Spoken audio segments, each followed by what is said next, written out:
The following program contains scenes of a sexual nature.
There is a place where queens and gods made love,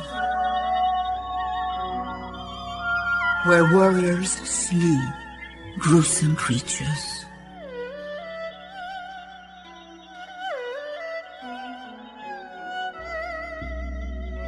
Where mortals could become legends. A place where past and present still merge.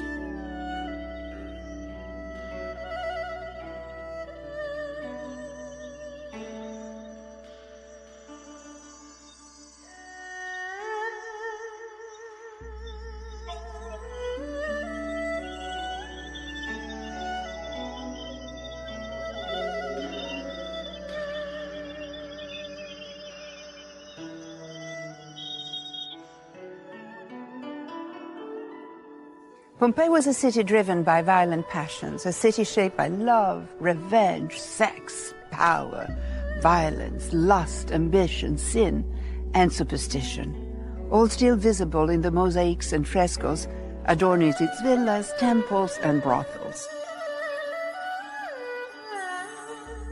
Mythology gets back to original concepts, gets back to the heart of human beings, their ideals, their dreams, and really their relationship with the immortal.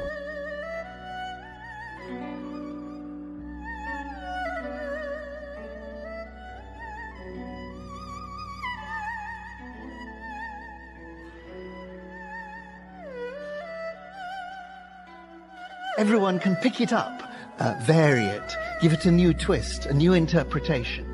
That's what they did in antiquity. And that seems to me their wonderful richness, and it's why they can survive today.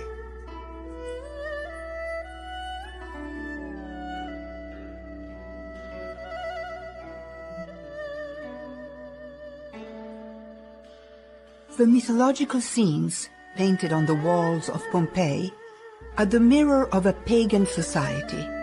Far from being true, but not entirely made up, they represented political struggles and unspeakable desires. They may seem sinful, perverse, even sinister in their depiction of vengeful gods, sex, and bestiality. As is the case with one of the myths most depicted in Pompeii, the story of Leda and the Swan. A tale we see represented countless times in Pompeii in a myriad of different ways, each giving a new interpretation of the ambiguous relationship between Zeus, king of the gods, and Leda, queen of Sparta, as testified by the most recently discovered fresco. Certo è difficile entrare nella psicologia degli antichi e quindi capire se il rapporto fra Leda e il cigno era un rapporto consenziente. Quello che possiamo fare da archeologi è guardare il quadro e quello sguardo di Leda in quella pittura specifica è assolutamente consenziente. And this other image, the same myth, you get a really different depiction. You get violence, you get Leda, she's throttling this swan by the neck. This is not, it doesn't look like passionate lovemaking. Sometimes she's even depicted with something in her hand that she's going to smash the swan on the head. So it's curious to have this well-known story, this well-known myth, this union being depicted in two contrasting ways. A sudden blow. The great wing beating still above the staggering girl. Her thighs caressed by the dark webs. Her nape caught in his bill. He holds her helpless breast upon his breast. How can these terrified vague fingers push the feathered glory from the loosening thighs?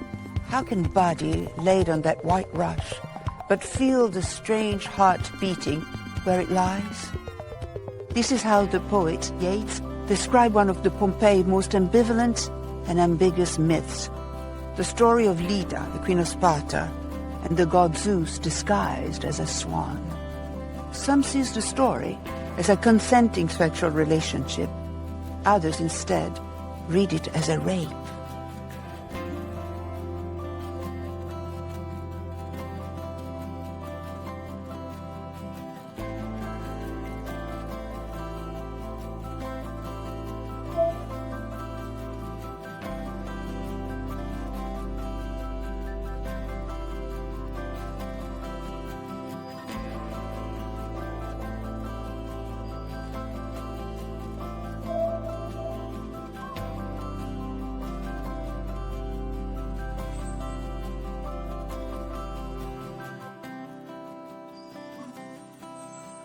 We talked about the drugs and we decided to abstain, but still we locked ourselves inside, and then the fingers locked behind you. You hold your pinky to me, and 28 and all 19.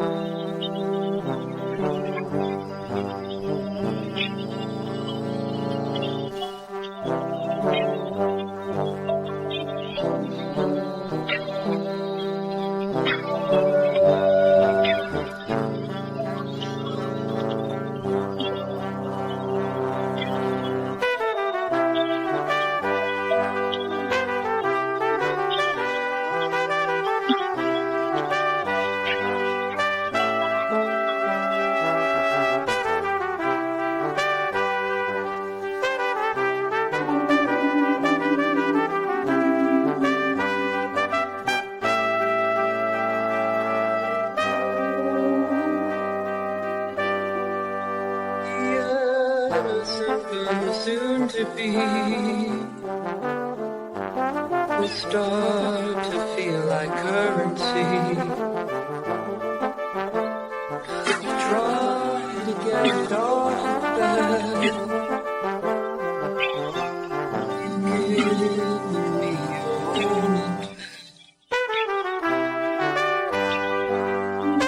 got on the cleanest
think violence, sex and power are very closely intermingled in this myth. There are so many stories about Zeus turning himself into different forms to have his way with different human women. But I think the way that the story in some versions is a story of seduction, in some versions a story of violence. Because we know so little about Leda, because Leda's voice never gets heard in any of these stories, we end up in that horrible central question around an act of sexual violence. Is it an act of sexual violence, or was there willing consent on the part of the victim? If you get the offer to make love to the king of the gods, is that an offer you want to refuse? It's certainly not an offer you can refuse, because the king of the gods is almighty.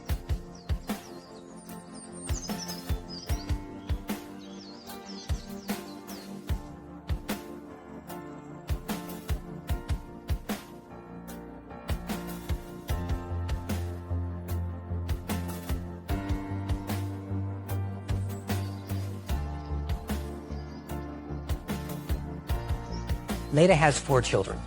She has 2 sons, Castor and Pollux. But what I'm really interested in is her 2 daughters.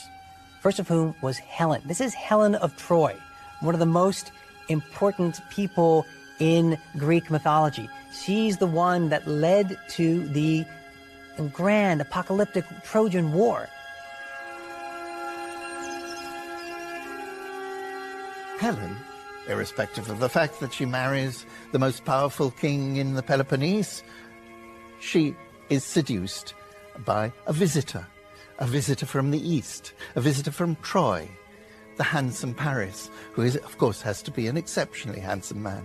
The ordinary human seduction, elopement, adultery creates the biggest war that Greece had ever experienced, a 10-year war. Helen, who was held responsible for the greatest massacre of men in all antiquity, may have been just following Venus's orders. The fate of Leda's other daughter, Clytemnestra, on the other hand, leaves no room for interpretation. It's important, when looking at the story of Leda, to consider that both her daughters are immortalized as unleashing terrible revenge on men.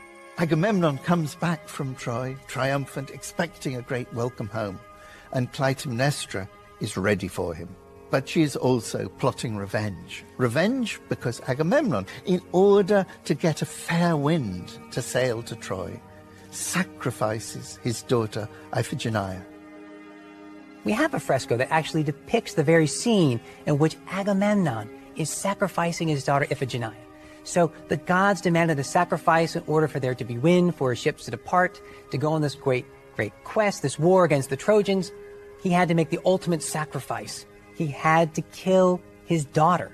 And that's something that Clytemnestra does not forget. And Clytemnestra has to be the scariest woman you could imagine. So she doesn't murder him simply. She runs a lovely warm bath for him. And then she takes a great axe, a great 2-headed axe, and slaughters him, beheads him in his own bath, so that the water turns to blood.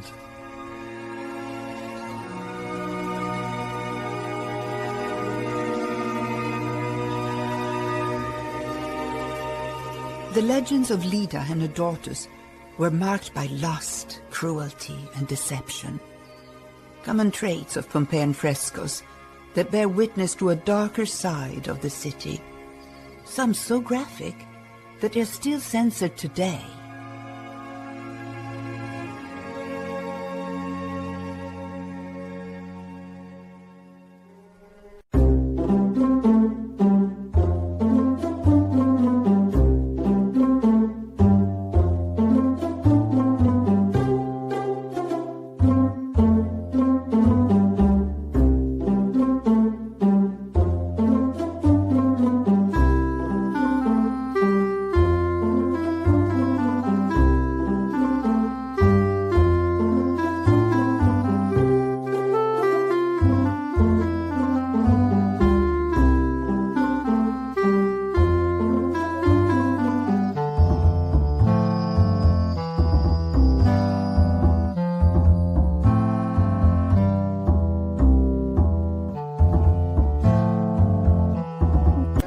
were refined, cultured people who enjoyed art and architecture just as much as the pleasure of the flesh. Yet behind their sophistication, behind the magnificence of their statues, their villa, their spectacular amphitheater, hid a different city, one engulfed in debauchery, transgression, eroticism, and superstition.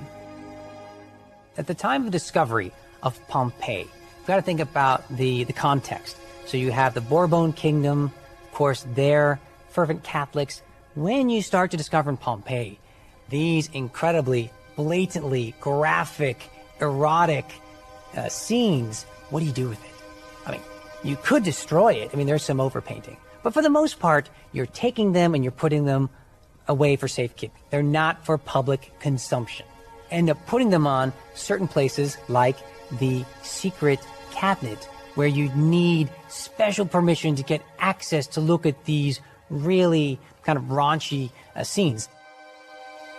Visiting the secret cabinet in Naples' National Archaeological Museum wasn't easy. The frescoes were considered so scandalous that 3 different keys were required in order to open its doors. The censorship of the secret cabinet ended only in 1967. And today, even still today, if you want to go inside, you have to be at least 14 years old. But in a city like Pompeii, not all representations of nudity were considered erotic. Here, the human form was seen as a measure of perfection and beauty, a hymn to life and happiness. In the entrance of the House of the Vettii, there's a figure who would, I think, strike any modern visitor as really quite extraordinary. This is a figure of a man with a really enormous phallus coming out from beneath his tunic, which he's weighing in a set of scales with bags of money on the other side, and there's also a very ample basket of fruit. Innanzitutto è un simbolo di fertilità. Chi entrava in casa vedeva il priapo, capiva che in quella casa si viveva bene, era una casa di un certo livello e che si sarebbe stati ospitati all'altezza del proprio rango. In Pompeii, a sight of the phallus is really very common. There are penises everywhere you look, really. There are amulets, there are frescoes showing penises. La società pompeiana rispetto al sesso da molti punti di vista era più libera della nostra, ma ovviamente anche loro avevano il loro tabù. C'era quello che si poteva fare e non si poteva fare. Per esempio il sesso orale sulla donna non era proprio ben visto, tant'è che ci sono graffiti in cui si ingiuria una persona, un maschio, dicendo che cunnilingus. Anche l'omosessualità è ben vista se l'uomo è attivo, ma non va proprio bene se invece è passivo. There are an enormous number of signs of prostitution in Pompeii. Is it because Pompeii was something special? Was it because it was a port city, visited by lots of sailors, a commercial city with lots of people coming and going? All these things are true. But prostitution was extraordinarily common in the Roman world. Roman prostitutes operated under the arches. Think of the arches of an aqueduct. They leave lots of spaces that are easily accessible to the public, and the Latin for an arch is a fornix, and that's how we have the word fornication. These are the people who fornicate. There's been a lot of debate about exactly which premises in Pompeii might have been used for prostitution, and how many brothels did Pompeii have, for instance, and some have suggested that the property of Julia Felix was used for that kind of activity. Included in Julia Felix's property is this rather lovely set of baths, including a lovely outside bath and a sauna, so they're quite sort of luxurious.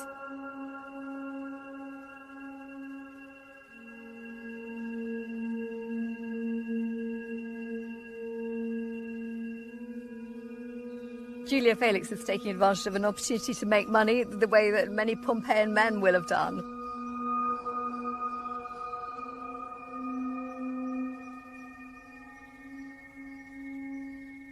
There's nothing unusual about her project, except that she's a woman, and we know that it's a woman who's responsible for it.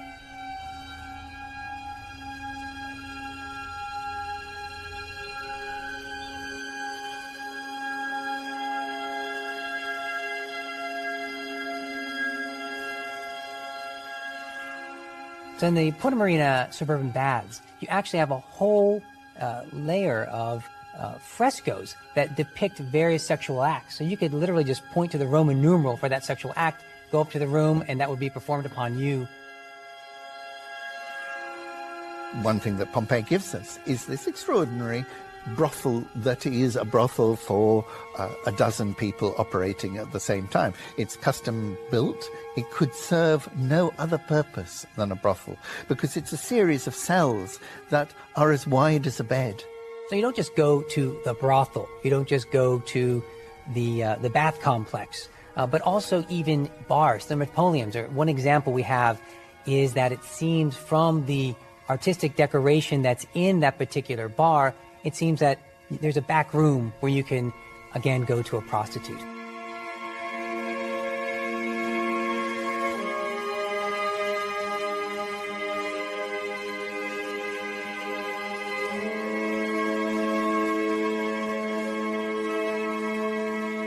The idea is that there's no cookie-cutter kind of situation in which you're engaging in sex, you're engaging in prostitutes. Roman society is no paradise. Roman society is shot through with violence, with sex, with greed, with everything.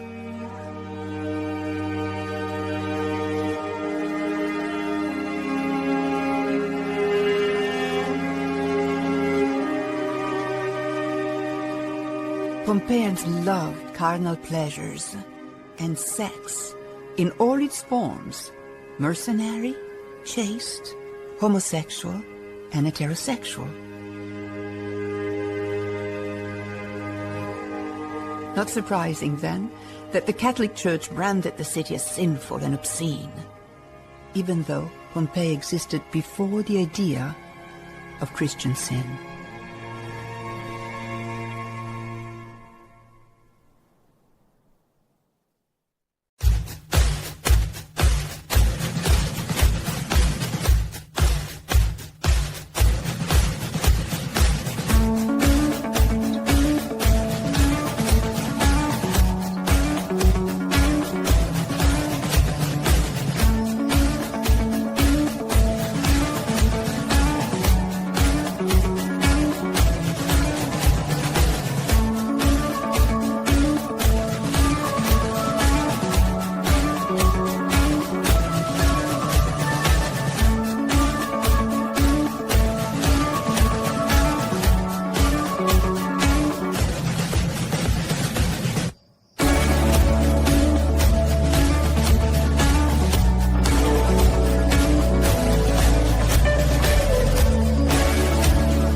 Extraordinary things is that they actually perform such relationships on the stage, on a very peculiar stage of the amphitheater, Pasiphae being raped by a bull on stage, being raped to death. And this, for the Romans, is a form of entertainment. In order to stage the unthinkable, Pompeians built one of the most beautiful amphitheaters of southern Italy, where human lives were merely used as theatrical props. Pompeians were sophisticated people with a voracious appetite for sex and an unquenchable thirst for bloody, violent gladiatorial game.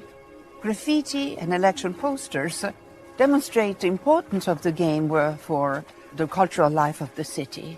As a society steeped in superstition and myth, gladiators became the real-life heroes.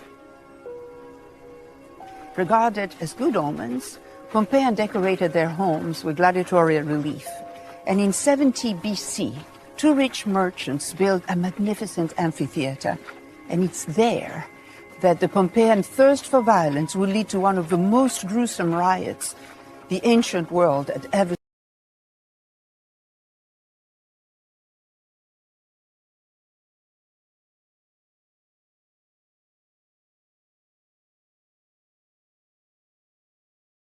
Desire with devoted fan clubs. Small wonder that the Latin word gladius, or sword, is the source of the word gladiator, and also the slang for penis.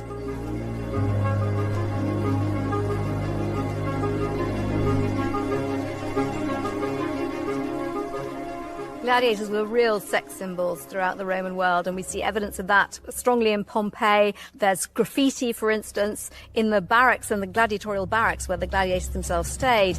Calidus, the heartthrob of all the girls, Crescens and his enormous penis. There's a very kind of unsubtle association of gladiators with sexual potency.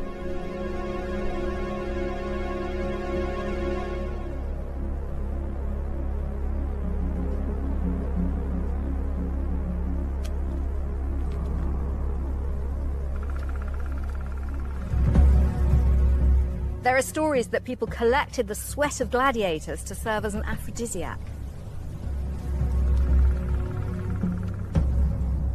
A satire of Juvenal that kind of mocks the great devotion of some aristocratic women to gladiators. He talks about this woman, Epia. She's a senator's wife, but she runs off with a gladiator. Doesn't matter that he's absolutely hideously ugly after all his kind of scars, but, he's all sword.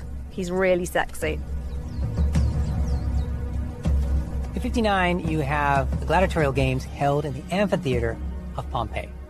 And the people from nearby Nocera came to participate as well. So you can kind of think of it as like a soccer match or a football game or something like that. But then literally all hell broke loose. So violent was the fighting that in an unprecedented move, the Senate in Rome imposed a 10-year ban on holding any further games in Pompeii. What's preserved from Pompeii, transmitted to us, is lust, power, eroticism, and violence in the gladiatorial arena. And we're still fascinated with this lust for violence that the Pompeians actually had in the arena and throughout the city. Gladiators have captured the imagination of every generation. Those iconic characters, made legendary by their courage and bravery, exude the magnificent elegance of mythological representations. They appeal to our primordial fascination with watching violence as a spectacle. Their magnetism is so strong that he was able to enthrall a genius 19 centuries later.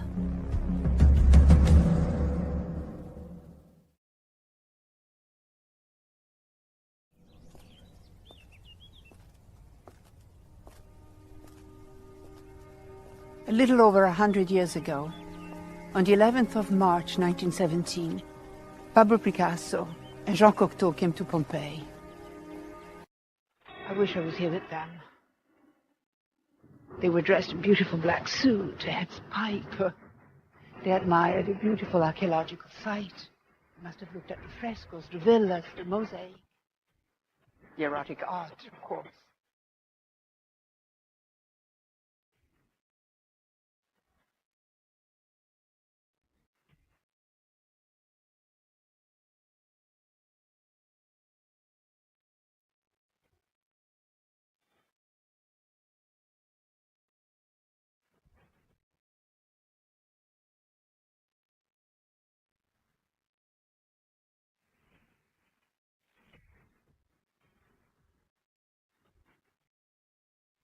Picasso changed his style completely after visiting Pompeii.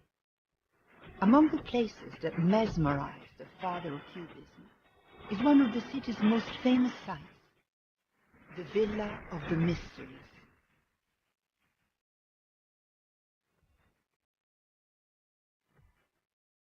La Villa dei Misteri è uno dei luoghi, credo, più famosi del mondo antico e soprattutto uno dei luoghi meglio conservati che ci abbia restituito l'antichità. Un luogo talmente enigmatico che su questo triclinio sono stati scritti i cosiddetti fiumi d'inchiostro. The Greek word for right means to grow up, and the breathtaking frescoes in the Villa of the Mysteries allow us to witness the secret initiation of a young woman into the mystery cult of Bacchus or Dionysus. He represents many dualities. He's effeminate in appearance, and yet he appeals to women. Most of his worshippers are women. He's the god of wine, and therefore he's associated both with fertility and with drunkenness. And he's also the god of wild places. So when you worship Bacchus, you process in a ritual way out of the city, and then you go up into the mountains. And so he's the god of ecstatic ritual, which is the opposite of civic ritual. It's a great mystery, I think, why most of Bacchus's followers are female. One possibility is that in a heavily male-dominated world, and what world is not heavily male-dominated, it gave them a certain freedom. This female-led cult became so popular that it threatened the Roman Senate. The frescoes are the only existing testimony of their initiation rituals, often acted out as dramas, which serve to prepare girls for married life. Innanzitutto al centro c'è una coppia. L'uomo è sicuramente Dioniso, la donna su cui lui si distende è invece già dibattuta. Io credo che sia Arianna, è la coppia prototipica che viene poi utilizzata anche nelle case private per alludere alla coppia domestica, all'uomo e la donna che mettono su una famiglia all'interno di una casa. And Ariadne is an interesting figure because her myth falls into two halves, and she appears as two very different people. When she's a young woman, that part of her myth, she's associated with Theseus, and she helps Theseus slay the Minotaur. She helps him through the labyrinth in Crete. Theseus has this impossible task, not just to kill the Minotaur, scary enough already, but to get out of the labyrinth again. And Ariadne has the answer. As we can see in the fresco, Ariadne gives him the thread that he can follow through the labyrinth. And of course it is a very typical women's thing. Women spin, women make threads. So it's a woman's answer to a man's problem. And she goes off with him into the blue.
One would think that a romance like that would last forever. But Theseus, who had just survived one of the scariest monsters in the world, felt too afraid to commit to someone else for the rest of his days, and reacted like any coward would do. He fled.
Ariadne had helped Theseus defeat the Minotaur. She got him out of the labyrinth, and there they go, sailing off together to live happily ever after.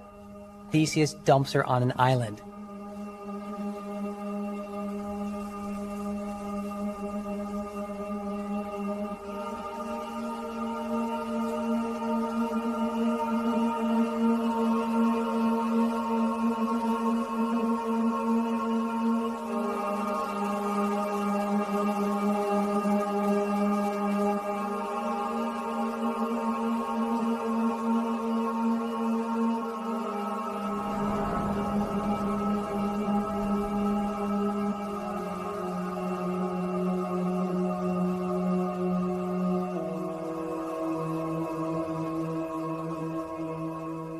And who better to empower the rejected Ariadne than the god of wine and pleasure himself, Bacchus?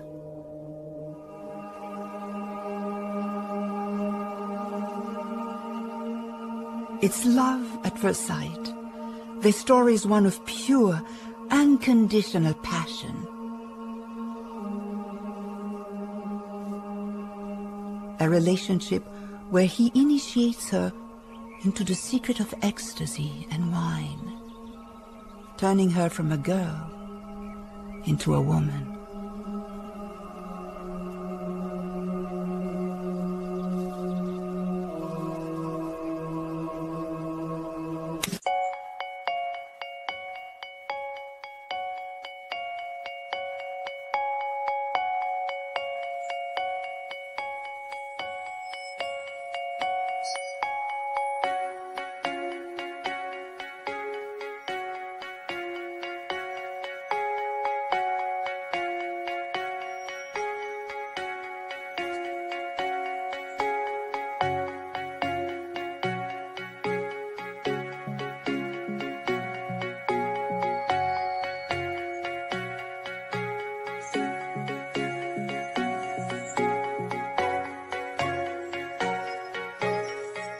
The story of Bacchus and Ariadne, of course, has not just a happy ending, the happiest ending you can possibly imagine. And this is wonderfully represented in the House of Fronto, in their tablinum, in the main reception room of the house, an enormous, beautiful painted wall showing the triumph of Bacchus with Ariadne. Not a triumph over foreign enemies, no, a triumph that the liberation of getting out of human woes, and Ariadne is there with him.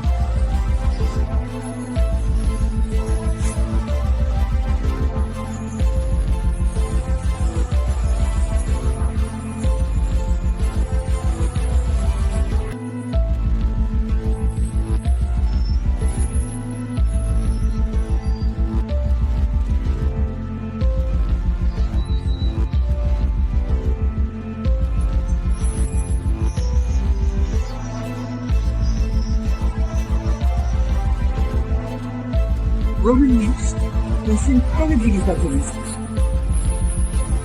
Maybe one of the most adored of the foreign gods and myths.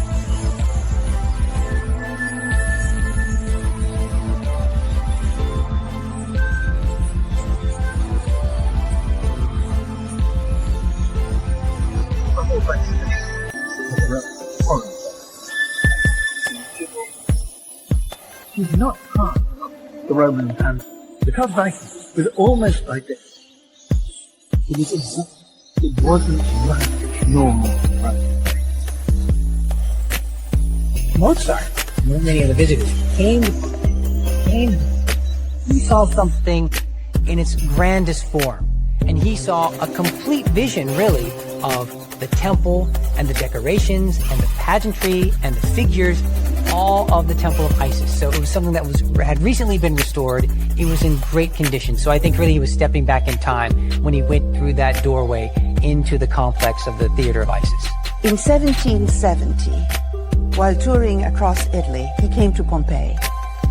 It was here that he first encountered the goddess Isis.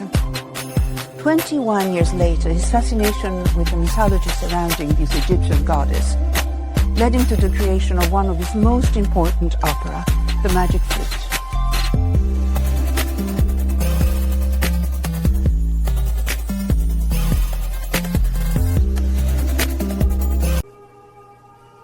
This was arguably the most significant foreign cult in Pompeii, and perhaps in the Roman world.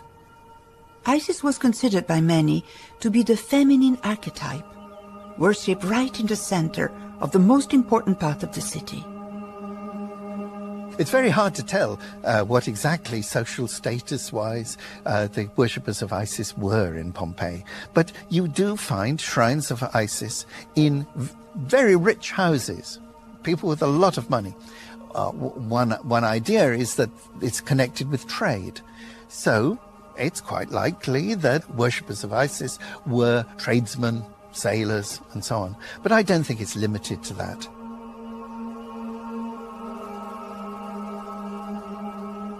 You could be an initiate without being a wealthy person. You just had to commit to the initiation ceremony and then commit to ongoing service to the goddess. So it would have been very attractive to a wide range of people. The cult of Isis had its own distinctive rituals. Her followers sang and danced to the sound of the sistra in her name, while a high priest read the sacred texts during masked processions.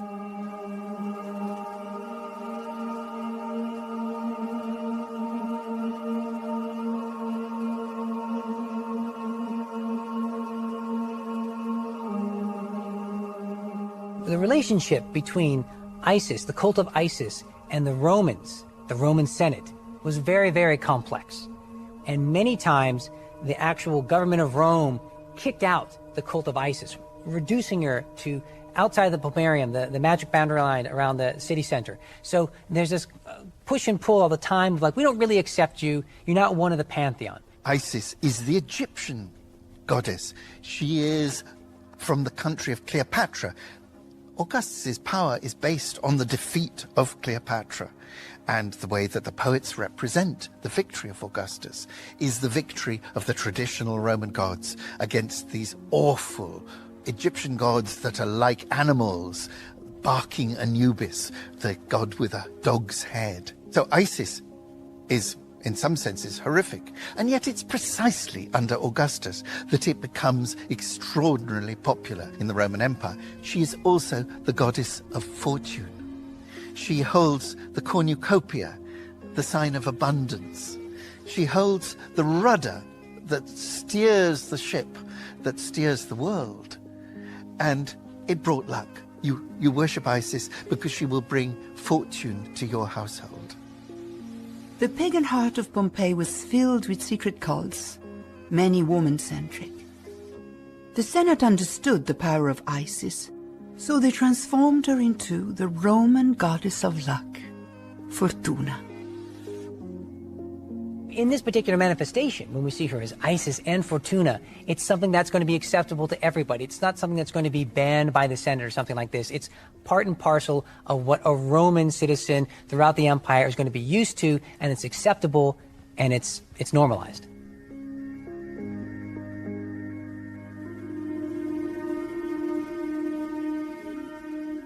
There was another divinity that traded her Greek name for a Roman one, and was worshipped in Pompeii long before the Roman conquest, Venus, who brought her followers luck, beauty and wealth, and above all, the friendship of the emperor.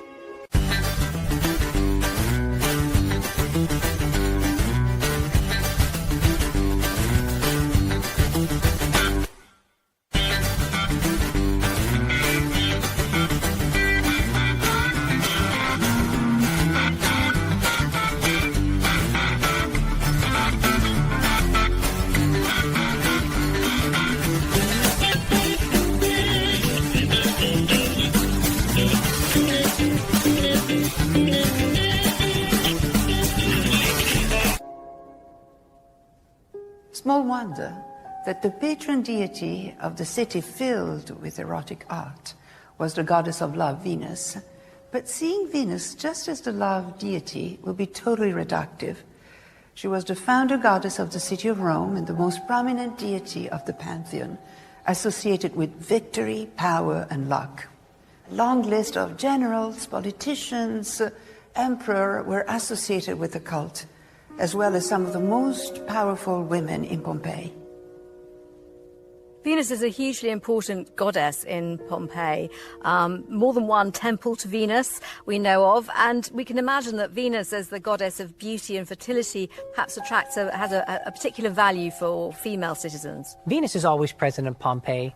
Oscan Pompeii, Greek Pompeii, Roman Pompeii. And you're going to see over time different manifestations of her, but I'd say it kind of picks up tempo and she becomes more prominent with the passing of time.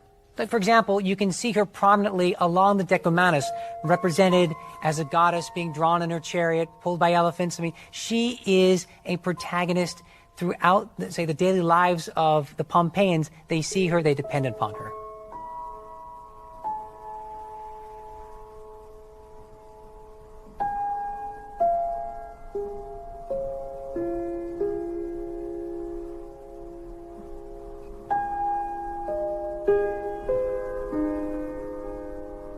Julius Caesar takes it up a notch. He says his family, like many noble families, he was descended from a deity. Which deity? Venus, through Aeneas. And Octavian, or Augustus, maintains that same story, pushing the agenda of his family, so that it eventually becomes the entire national religious idea that Venus favors not just the family of Julius Caesar and Augustus, but they're all the Romans. Roman society has a range of divinities, and Venus is important amongst them, partly because of her association with the imperial family. And I think we can also see that as reflecting the power of women in Roman society. It looks as though the cult of Venus in Pompeii was associated particularly with more influential women, the wealthier women of political influence. And Eumachia is an extraordinary example of a powerful woman. The biggest building in the Forum on Pompeii, the Eumachia building, is built by a woman. It's clear that her father, we know quite a lot about her father, he produced tiles for roofs.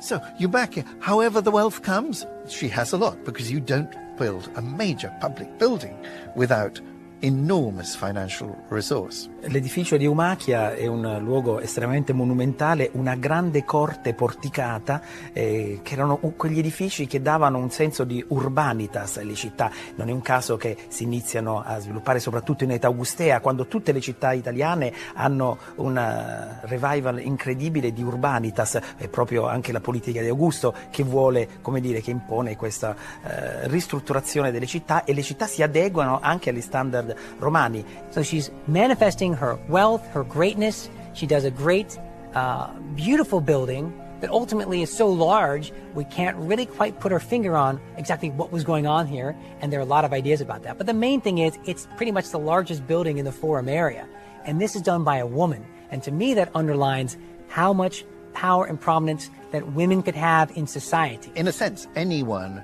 who pays for a public building, who gives their money to the public, is expecting a return. It's what we call euergetism. That is to say, the benefactor gives, and in exchange, the benefactor expects social status. Not only a brilliant entrepreneur and a generous benefactor, Eumachia was an astute political manipulator, able to use the strategic importance of the cult of Venus to her advantage. One of the ways in which female power can be expressed is through priesthood. Just as the elite, the male elite, they become priests of the gods, the female elite become priestesses of the gods. And Eumachia, we know, was a priestess of Venus. The full title of Pompeii is the Colonia Veneriana, the Venus colony. Venus is the ancestress of the Julii. She is thus very important for Augustus. Eumacia can plug into all that imperial power.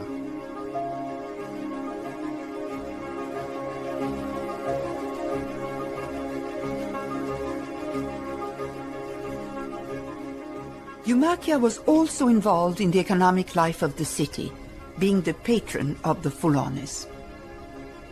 The Fullers are people who are engaged in the processing of wool.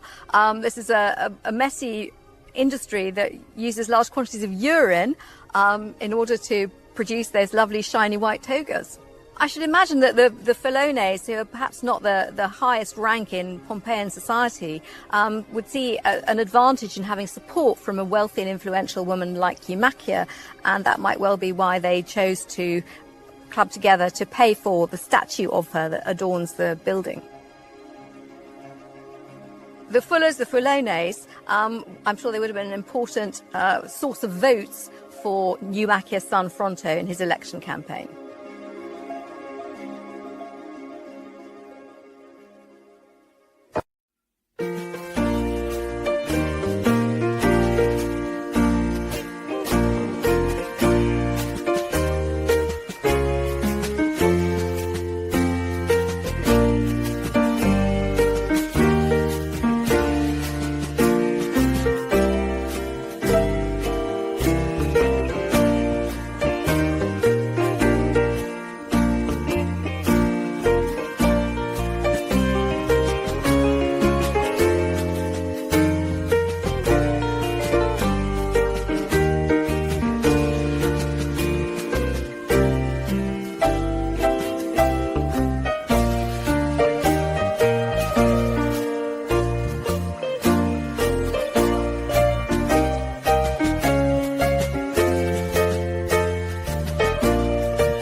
Although subjected to male political power, often women, regardless of class, were able to become financially independent and influential in their own right, something that would not occur again until the 20th century. But in Pompeii, not all powerful women were virtuous. After all, this was the city of sin.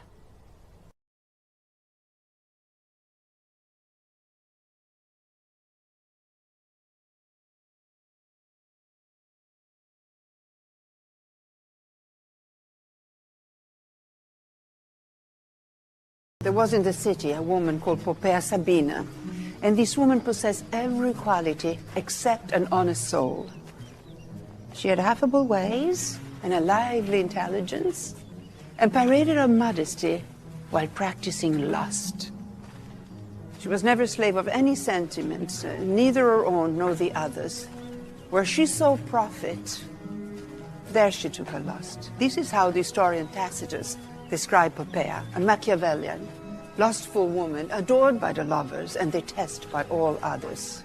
Pompeii is a model of how seduction gives you power. Sex is power, and sex is power is a message in a hell of a lot of the frescoes in Pompeii. One way of thinking of Pompeii is local girl made good. She is a local girl. It's pretty certain that the name Pompeius is a typical Campanian name. Beautiful and cruel, calculating and passionate. When talking about Pompeii Sabina, the line between truth and legend is blurred. Hers is a story of sex, power, hedonism, and tragedy. She wanted to be remembered and become immortal. Pompeii Sabina, who was very much attracted to the Emperor Nero, or so the story goes, and he was very attracted to her. Unfortunately, he was at that time married to Octavia, who was the daughter of the previous Emperor Claudius. Now, nevertheless, he embarked on an affair with Poppaea and sent her husband away to be governor of the province of Lusitania, which was very, so he was conveniently disposed of. And Nero and Pompeii conducted this affair, and Tacitus reports that Pompeii persuaded Nero to get rid of his own mother because Pompeii thought that Agrippina would be an impediment to her actually getting married to Nero. So allegedly, prompted by Pompeii, Nero has his own mother murdered.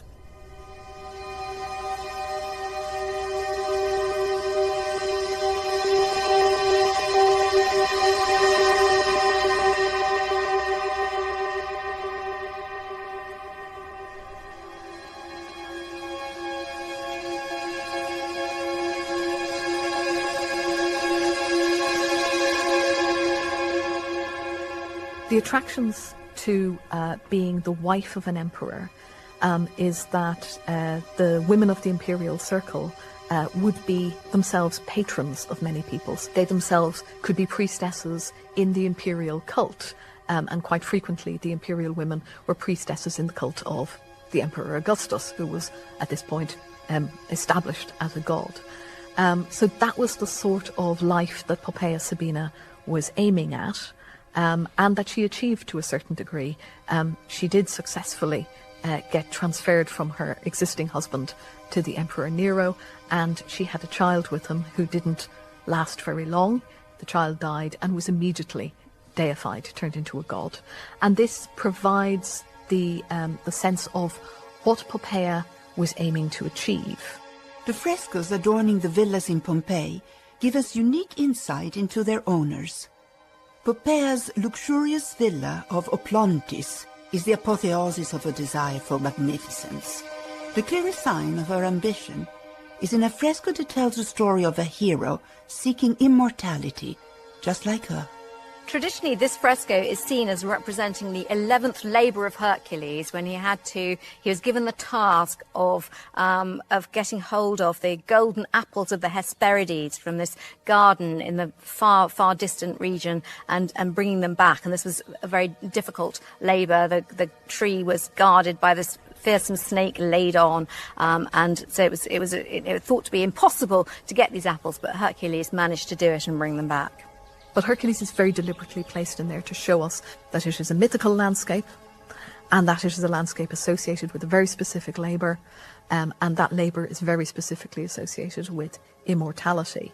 Although Hercules and Pompeii may seem like two characters so different, the way in which they are situated in different relations to different kinds of immortality would certainly be something that people would be reflecting on and thinking about. Kind of immortality that we see people like Pompeii achieving, and it is the one we can achieve, is to propagate your name.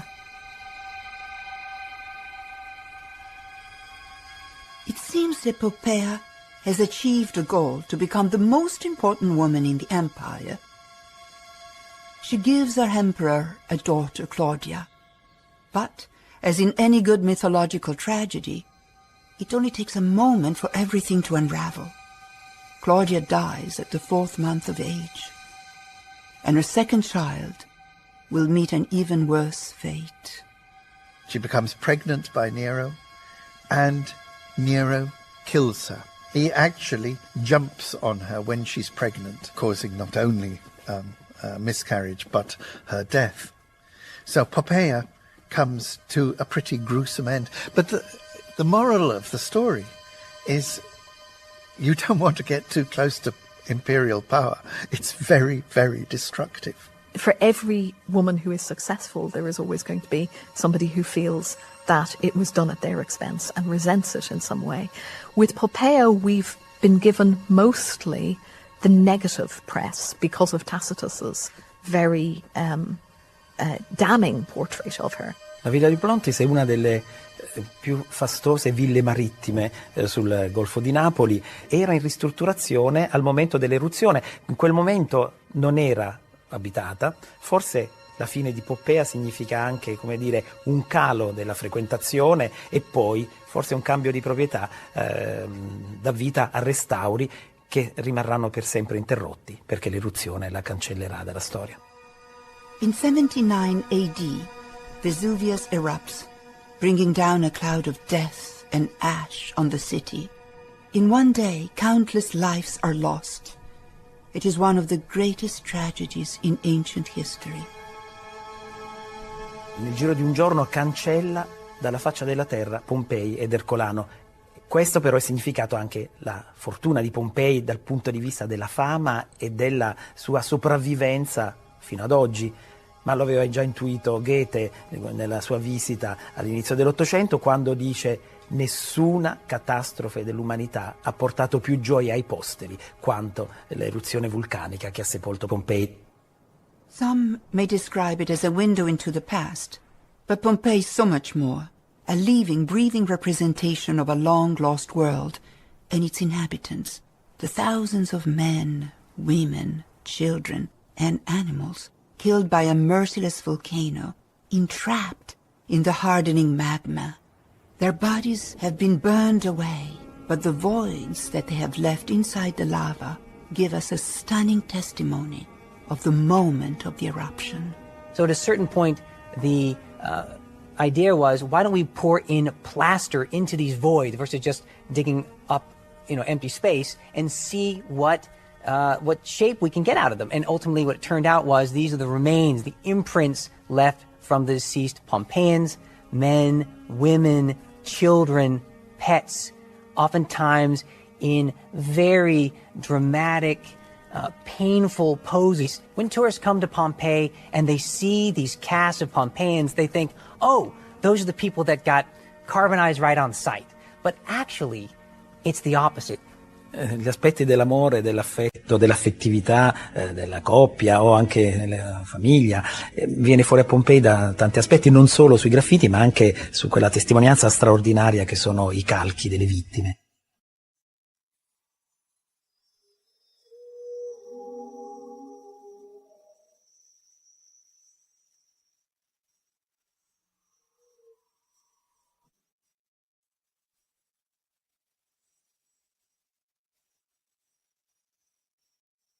Fra queste testimonianze, una in particolare commovente è quella di due persone che sono morte praticamente cercando protezione. Di loro, che si pensava fossero due donne, dopo il primo esame del DNA uno risulta un maschio.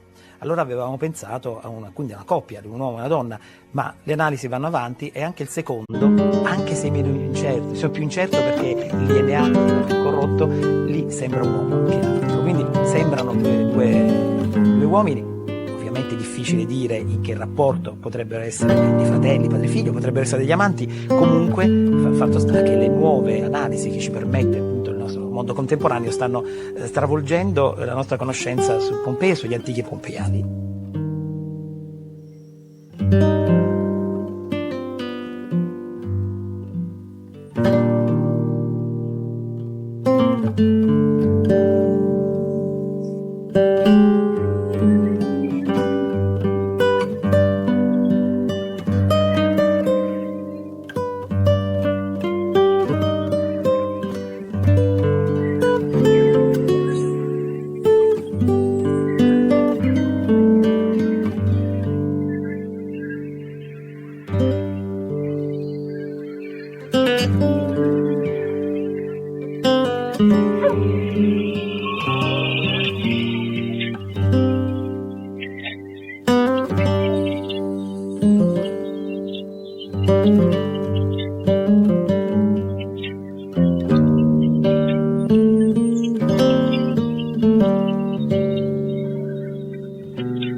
This magnificent city may have thrived on lust, violence, and superstition, but at its heart lived a sophisticated civilization inspired by beauty. A civilization that flourished, balancing on the thin, invisible line separating fact from fiction.